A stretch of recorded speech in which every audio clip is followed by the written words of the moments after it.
দীপাবলি উপলক্ষে রাতভর উৎসব উদযাপন শেষে ধীরে ধীরে ভোরের আলো ফুটতে শুরু করেছে ভারতের প্রাণকেন্দ্র দিল্লিতে। কিন্তু চারপাশ ধোঁয়ায় এতটাই আচ্ছন্ন যে নির্দিষ্ট সময় বোঝার উপায় নেই। শহরে শীত আগমনের আগেই বিষাক্ত এই ঘন ধোঁয়া দেখে কুয়াশা ভেবে ভুল করতে পারে যে কেউ।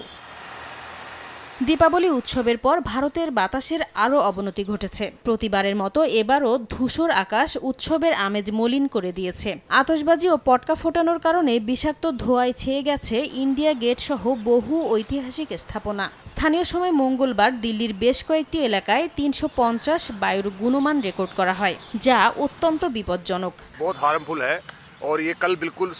দুই দিন আগেও এখানকার বাতাস এত দূষিত ছিল না। গতরাতে প্রচুর পরিমাণে আতশবাজি ও পটকা ফোটানো হয়েছে, এমনকি আমরা ঘুমাতে পর্যন্ত পারিনি। ভারী বাতাসে নিঃশ্বাস নিতে কষ্ট হচ্ছে।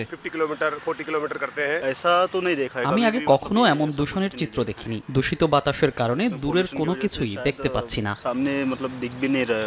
বায়ু দূষণ কমাতে দীপাবলি উৎসবে সময়সীমা নির্ধারণ করে সবুজ আতশবাজি ব্যবহারের অনুমতি দিয়েছিলেন ভারতের উচ্চ আদালত। বিশেষ ধরনের এই আতশবাজি থেকে তুলনামূলক কম বিষাক্ত গ্যাস নির্গত হয় বলে জানিয়েছিলেন গবেষকরা। তবে বিকল্প পদক্ষেপ নিয়েও দূষণের তীব্রতা কমাতে পারেনি দিল্লি প্রশাসন। বেশিরভাগ ক্ষেত্রেই তা মানেনি নগরবাসী। এরই মধ্যে দূষণ রোধে বিভিন্ন পদক্ষেপ নিয়েছে কর্তৃপক্ষ।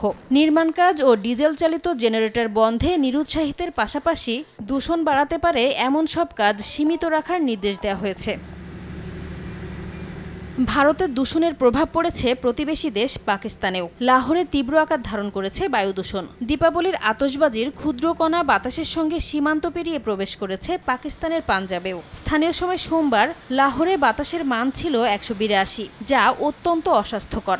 বাতাস দূষণমুক্ত করতে অ্যান্টি স্মোক গান ব্যবহারের ওপর জোর দিয়েছে প্রাদেশিক সরকার। এরই মধ্যে বায়ু দূষণের সঙ্গে জড়িত অভিযোগে অর্ধশতাধিক ব্যক্তিকে আটক করেছে পুলিশ। নাসরিন রুমি, সময় সংবাদ।